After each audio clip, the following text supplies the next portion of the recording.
तो पहला है हमारा transverse waves. The transverse waves are the waves in which the particles of the medium oscillate perpendicular to the direction of wave propagation. मैं आपको बता रहा था कि जब वेव प्रोपगेट करती है, जैसे ऐसे समझा रहा था कि पेन जो है वो मान लीजिए डायरेक्शन ऑफ वेव प्रोपगेशन को शो कर रहा है कि जिस डायरेक्शन में वेव जा रही है। तो जैसे वेव जाती है तो उस मीडियम के पार्टिकल ओसिलेट करना शुरू कर देते हैं। अगर वो ओसिलेट करना कैसे शुरू करते हैं, इस तरह से, मतलब जो ओसिलेशन की जो डायरेक्शन है वो परपेंडिकुलर है वेव प्रोपगेशन के, तब तो वेव्स को हम क्या बोलते हैं, ट्रांसवर्स वेव बोलते हैं। Transverse wave are the waves in which the particles of the medium oscillate perpendicular to the direction of wave propagation. These are propagated as crust and troughs. ये जो आपके पार्टिकल्स होते हैं, जो ट्रांसवर्स वेव होती है, वो प्रोपिगेट करती है, चलती है, तो क्या बनाती हुई चलती है, क्रस्ट और ट्रफ बनाती हुई चलती है। क्रस्ट और ट्रफ क्या होते हैं, ये आगे आपको वेव फॉर्म पढ़ाएंगे तब समझाएंगे, बस ये समझ लो अभी फ़िलहाल तो जब ट्रांसवर्स वेव चलती है तो क्या बनाती हुई चलती है, वो क्रस्ट और ट्रफ बनाती हुई चलती है। For example, wave produced on the strings, किसी भी रस्सी वगैरह पे जो वेव पैदा होती हैं उनको अगर आप देखेंगे तो उनमें वो जो वेव्स हैं वो ट्रांसवर्स वेव हैं। All the electromagnetic waves are transverse, जितनी इलेक्ट्रोमैग्नेटिक वेव वो सारी की सारी ट्रांसवर्स ही होती हैं। बट आप लोग जानते हैं कि हम यहाँ पर जो हमारे केस में डील करेंगे वो ज़्यादातर मैकेनिकल वेव्स को ही डील करेंगे। तो वेव्स प्रोड्यूस्ड ऑन द जो स्ट्रिंग है, रस्सी के ऊपर जो वेव्स पैदा होती हैं, they are basically transverse waves. Transverse waves can propagate only in medium with shear modulus of elasticity. देखो ये शब्द क्यों लगाया गया है, क्योंकि जब ट्रांसवर्स वेव मीडियम में से चलती हैं तो पार्टिकल जो होते हैं वो परपेंडिकुलर डायरेक्शन में ऑसिलेट करते हैं, जिससे मीडियम की जो शेप होती है उसमें चेंज आता है। तो आप लोग जानते हैं, इलास्टिसिटी पढ़ चुके हैं, एक यंग्स मॉडुलस होता था जिसमें लेंथ चेंज होती थी, बल्क मॉडुलस में वॉल्यूम चेंज होती थी, और शीयर मॉडुलस जो कब आता था, जब शेप चेंज होती थी। तो ये कहता है कि ट्रांसवर्स केवल वेव्स जो हैं वो केवल उसी मीडियम में प्रोपगेट कर सकती हैं जिसके अंदर शीयर मॉडुलस ऑफ इलास्टिसिटी होता है। और आप लोग जानते हैं कि जो शीयर मॉडुलस ऑफ इलास्टिसिटी होता है, यानी कि जो शेप होती है वो डेफिनेट शेप केवल सॉलिड की होती है। That's why these transverse wave can propagate in solids but they cannot propagate in fluids.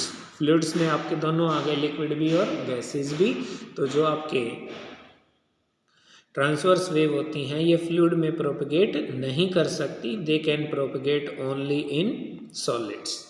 ठीक है, इसके बाद नेक्स्ट हम ले रहे हैं लॉन्गिट्यूडनल वेव्स। तो लॉन्गिट्यूडनल वेव्स क्या होती हैं, मैंने बताया था, ऐसी वेव्स जिनके अंदर ये तो डायरेक्शन ऑफ वेव प्रोपगेशन होगी, तो पार्टिकल्स जो हैं they oscillate along the direction of wave propagation, वो कहलाएंगी लॉन्गिट्यूडनल वेव्स। तो longitudinal waves are the waves in which the particles of the medium oscillate along the direction of wave propagation. वो ऐसी waves होती हैं जिनके अंदर पार्टिकल जो होते हैं मीडियम के वो डायरेक्शन ऑफ वेव प्रोपगेशन के अलोंग ऑसिलेट करते हैं। These are also known as pressure waves, इन्हें हम प्रेशर वेव्स भी कहते हैं। क्यों कहते हैं, क्योंकि जब लॉन्गिट्यूडनल वेव्स प्रोपगेट करती हैं तो मीडियम का जो प्रेशर है उसके अंदर चेंज होता है, वेरिएशन आता है, तब उसे हम प्रेशर वेव्स भी कहते हैं। These are propagated as compression and rarefactions. ये जो longitudinal wave होती हैं ये किसकी फॉर्म में प्रोपगेट करती हैं, कंप्रेशन और रेयरफैक्शंस की फॉर्म में। जैसे वहाँ बताया था कि ट्रांसवर्स वेव जो है वो प्रोपगेट करती हैं in the form of crest and trough, जबकि लॉन्गिट्यूडनल वेव्स जो होती हैं ये प्रोपगेट करती हैं in the form of compression and rarefactions. 9वीं क्लास में पढ़ा था, अगर आपको ध्यान हो तो, साउंड का जो एग्जांपल था उसमें संपीड़न और विरलन बोलते हैं। मतलब कुल मिला के लॉजिक क्या है कि जब लॉन्गिट्यूडनल वेव मीडियम में जाते हैं तो पार्टिकल जो होते हैं वो इस तरह से along the wave propagation vibrate करते हैं। तो उससे क्या होता है, कुछ ऐसे जगह बन जाती हैं जहाँ पे पार्टिकल के बीच की दूरी कम रह जाती है।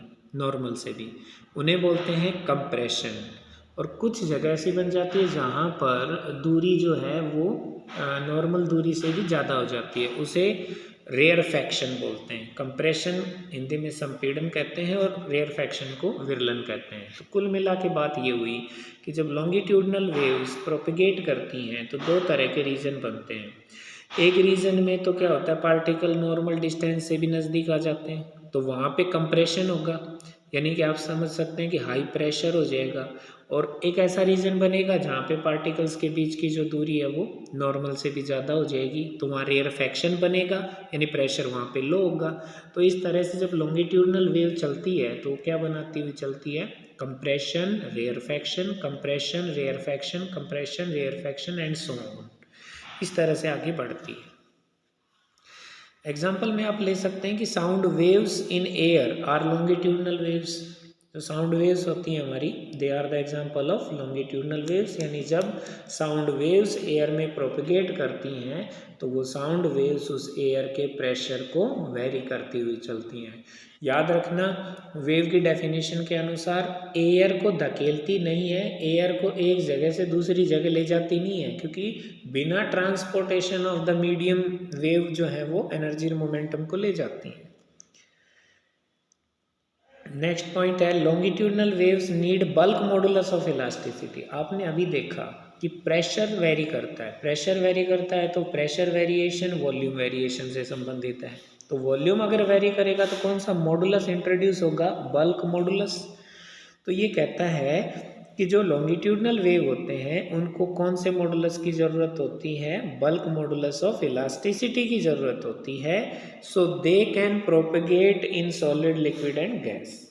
आप जानते हैं बल्क मॉडुलस ये ऐसा मॉडुलस है जो सभी के लिए डिफाइन होता है। So these longitudinal waves can propagate in solid, liquid and gases. ठीक है, तो इसके बाद स्टूडेंट्स नेक्स्ट जो हमारा टॉपिक रहेगा प्रोग्रेसिव वेव के बारे में रहेगा। तो उसके लिए एक पॉइंट है, प्रोग्रेसिव और travelling wave is a wave that moves from one point of the medium to another. Travelling या प्रोग्रेसिव वेव हम ऐसी वेव को कहते हैं जो एक पॉइंट से दूसरे पॉइंट पे मूव करती है। ठीक है स्टूडेंट्स, आज के लिए इतना ही। अच्छे से इसकी प्रैक्टिस करना। प्रैक्टिस करने का काम ज़्यादातर आप अपनी कॉपी, नोट्स या किताब से करेंगे। मोबाइल का यूज़ तो सिर्फ समझने के लिए करेंगे, ज़्यादा मोबाइल के यूज़ से बचेंगे। Have a nice day.